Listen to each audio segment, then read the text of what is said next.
नमस्कार, आपका स्वागत है। आपके साथ मैं कांक्षा राजपूत। सबसे पहले एक बड़ी खबर है, अंतर्राष्ट्रीय प्रवासी उत्तराखंडी सम्मेलन से जुड़ी हुई।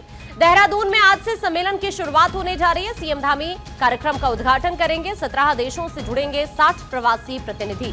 अहम जानकारी ये आप तक पहुंचा रहे। कार्यक्रम को लेकर तमाम तैयारी पूरी कर ली गई है और अब से कुछ ही देर बाद सीएम धामी यहां पर पहुंचेंगे और आज इस सम्मेलन की शुरुआत हो रही है, जिसका उद्घाटन सीएम धामी की तरफ से किया जाएगा। 17 देश हैं जहां से 60 प्रवासी प्रतिनिधि भी जुड़ने जा रहे हैं।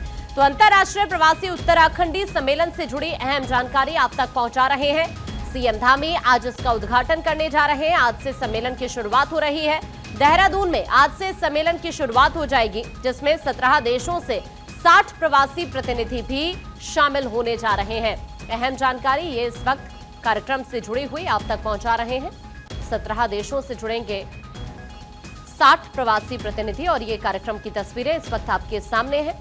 आज सीएम धामी यहां पर उद्घाटन करने जा रहे हैं इस कार्यक्रम का और आज से इसकी शुरुआत हो जाएगी। और ये कार्यक्रम की तस्वीर जहां पर आपको सीएम धामी भी नजर आएंगे कुछ ही क्षण और उसके बाद इसका उद्घाटन। तस्वीरें कार्यक्रम से ये सीधी इस वक्त आपके सामने है। दरअसल आज से इस सम्मेलन की शुरुआत हो रही है, अंतर्राष्ट्रीय प्रवासी उत्तराखंडी सम्मेलन, जिसकी शुरुआत आज से हो चुकी है और सीएम धामी इस वक्त कार्यक्रम में ही मौजूद हैं। ये कार्यक्रम स्थल से तस्वीरें भी हम आपको इस वक्त दिखा रहे हैं। यहीं पर उद्घाटन सीएम धामी की तरफ से अब से कुछ ही क्षण बाद कार्यक्रम का, और ये तस्वीरें इस वक्त आपके सामने। सीएम धामी इस वक्त यहीं पर मौजूद हैं कार्यक्रम स्थल पर ही।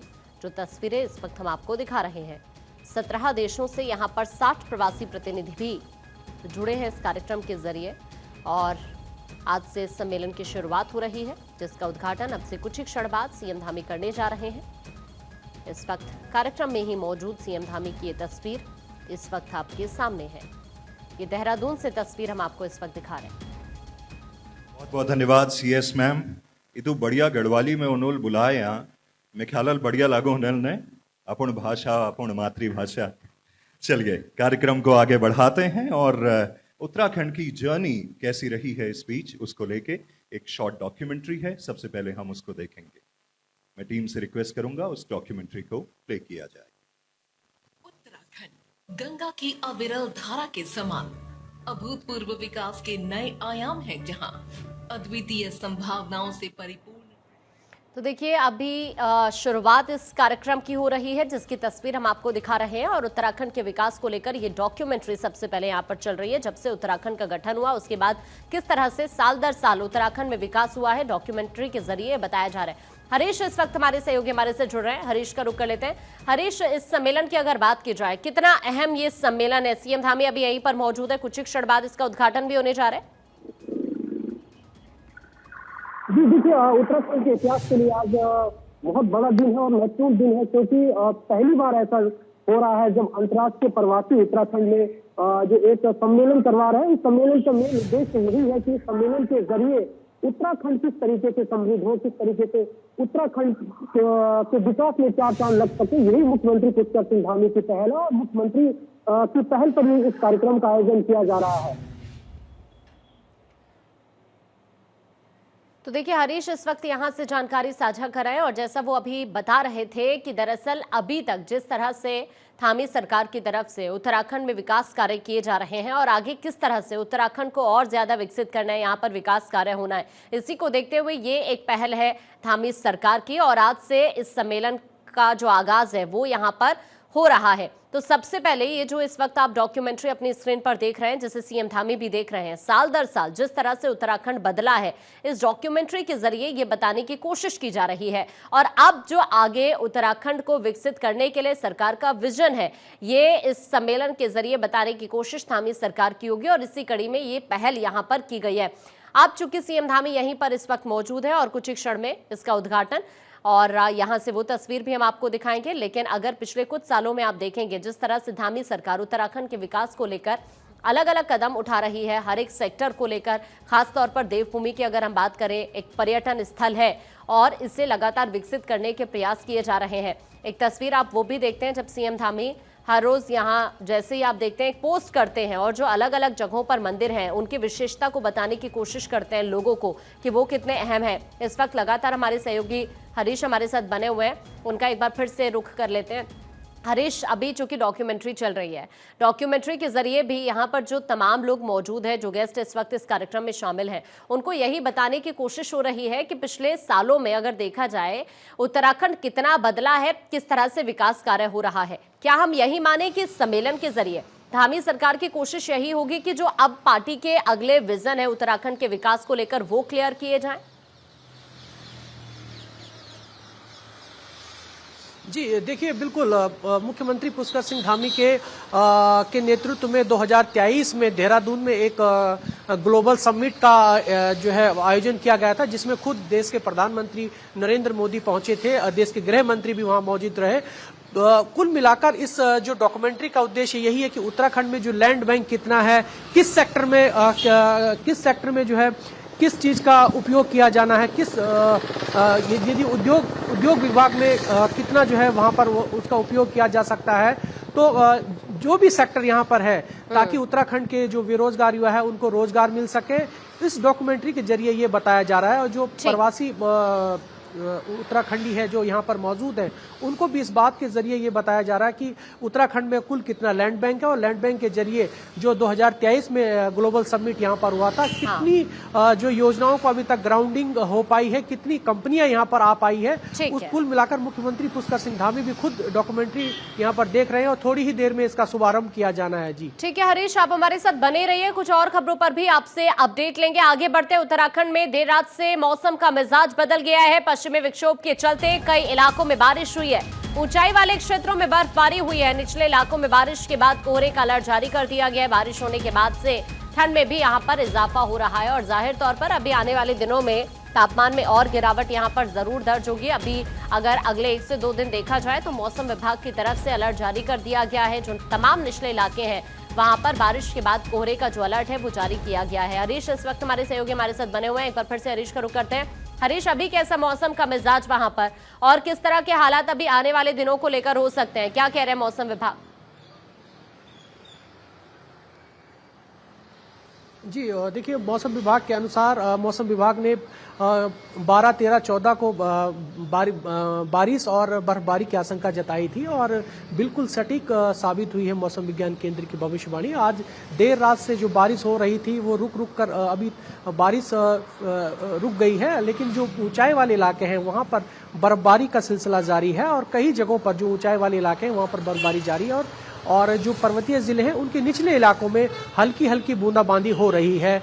और खास तौर पर क्योंकि ठंड को देखते हुए जो प्रशासन अलर्ट है और प्रशासन की ओर से जो नगर पालिका के इलाके हैं उनकी ओर से जो एक अभियान के तहत उनको सभी अधिकारियों के इस बात के निर्देश है कि जो निराश्रित लोग हैं उनको गर्म कपड़े वितरित किए जाएं ताकि किसी प्रकार की कोई दिक्कत न हो। और जहां पालाग्रस्त इलाका है उन पालाग्रस्त इलाकों में पहले से ही पुलिस की चौकसी बरती जाए, पुलिस के जो निर्देश है उनको माना जाए, क्योंकि कई ऐसे पॉइंट्स बनाए गए हैं जो पालाग्रस्त इलाके हैं, पुलिस उनको रोक रही है चेकिंग करके और फिर उनको एक बार अलर्ट करके कि जब जो है मौसम ठीक हो जाए या जब जो पाले पर जो चूना पड़ना था उस चूना पड़ने के बाद आगे की ओर आप आगे बढ़े ताकि आपकी दिक्कतों का आपको सामना न करना पड़े। ठीक है हरीश, तो देखिए अभी आने वाले दिनों में कुछ इसी तरह का मौसम का मिजाज यहाँ पर रह सकता है। जो जानकारी इस वक्त हरीश वहां से साझा करे। हरीश, व्यवस्था किस तरह की यहाँ पर लोगों के लिए की गई है? अगर हम देखें वैसे भी देवभूमि पर्यटन स्थल है, तो ऐसे में जो तमाम लोग वहां का रुख कर रहे हैं प्रशासनिक स्तर पर अगर देखा जाए, क्योंकि अभी आप भी जो जानकारी दे रहे हैं मौसम विभाग की तरफ से भी जो अलर्ट जारी किया गया है, प्रशासनिक स्तर पर किस तरह की तैयारी आप देख रहे हैं वहां पर?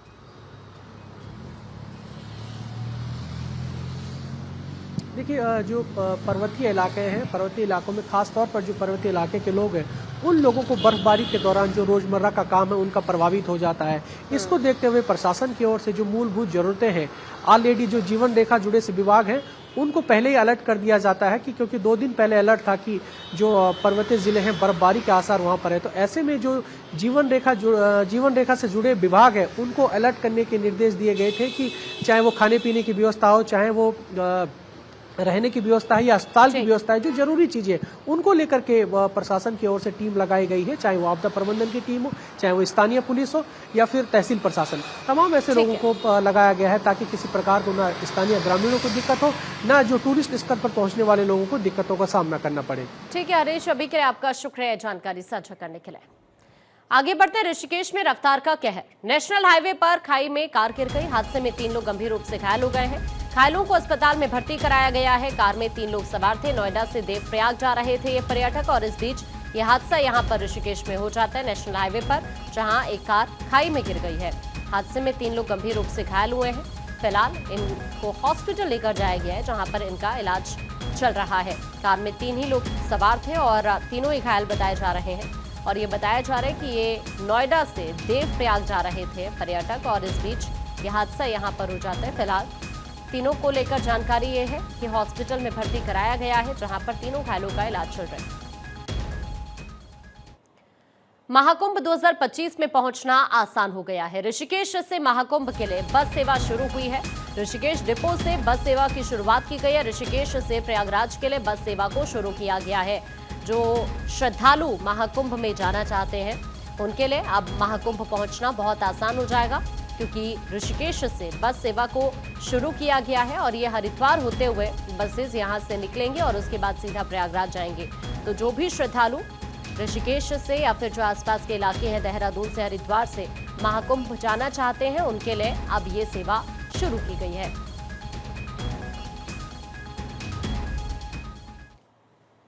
देवभूमि का प्रवेश द्वार ऋषिकेश नगर निगम का चुनाव अब जोर पकड़ने लगा है। बीजेपी के स्टार प्रचारक सीएम योगी आदित्यनाथ यहां निगम चुनाव में प्रचार कर नई जान डालेंगे। इन सभी मुद्दों को लेकर बीजेपी मेयर प्रत्याशी शंभू पासवान से खास बातचीत की हमारी संवाददाता कृष्णा रावत डोभाल ने। नगर निकाय चुनाव अब जोर शोर पकड़ने लगा है। भाजपा के मेयर प्रत्याशी शंभू पासवान हमारे साथ बातचीत के लिए मौजूद हैं। आइए उनसे जानते हैं कि वो किस तरीके से देख रहे हैं। चुनाव हमारे मतलब सब बढ़िया चल रहा है और ठीक है, लोगों में बहुत उत्साह है। ऋषिकेश को देखते हुए मेयर पद प्रत्याशी हूँ मैं, और मुझे लगता है कि मैं जहाँ भी जाता हूँ तो सभी लोग अच्छे बात बोल रहे हैं, हमारे पक्ष के बात बोल रहे हैं।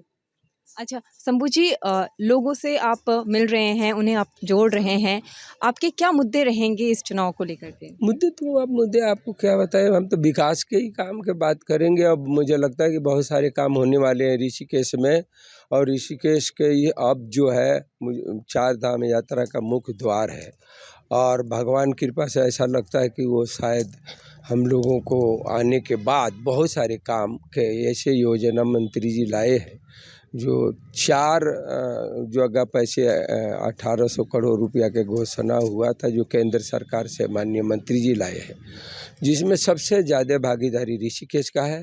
जी अच्छा शंभू जी, स्टार प्रचारक भी अब आने वाले हैं और योगी जी आपके पक्ष में प्रचार करने के लिए आएंगे ऋषिकेश, उसे कैसे देख रहे हैं? ये तो देखिए हमारे लिए सौभाग्य का विषय है कि वो हमारे बीच में योगी जी आएंगे, तो हमें तो बहुत खुशी है कि हमारे चुनाव में ऋषिकेश आएंगे, तो हम लोगों के तो पार्टी के लोगों में बहुत उत्साह है। हमारे साथ बातचीत में मौजूद मेयर प्रत्याशी ऋषिकेश के भाजपा से शंभू पासवान जी, और स्टार प्रचारक जैसे ही आएंगे तो कहीं ना कहीं लोगों में और ज़्यादा उत्साह और जोश देखने को मिलेगा। ऋषिकेश से कृष्णा रावत डोभाल, भारत 24।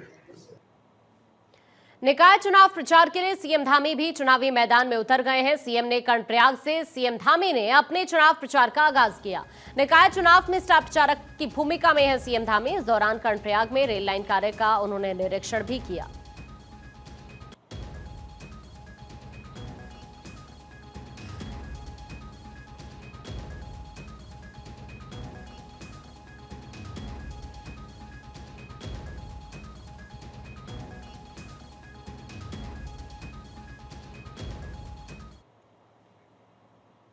उत्तराखंड के कर्णप्रयाग में सीएम धामी ने की पैदल यात्रा की, और यहां पर आपको बताएं सीएम धामी ने बीजेपी प्रत्याशियों के समर्थन में पैदल यात्रा और जनसभा भी यहां पर की, और साथ ही इस मौके पर बड़ी संख्या में महिला और युवा मौजूद रहे। इस दौरान सीएम धामी ने कर्णप्रयाग और गौचर के बीजेपी प्रत्याशियों के समर्थन में वोट की अपील यहां पर जनता से की।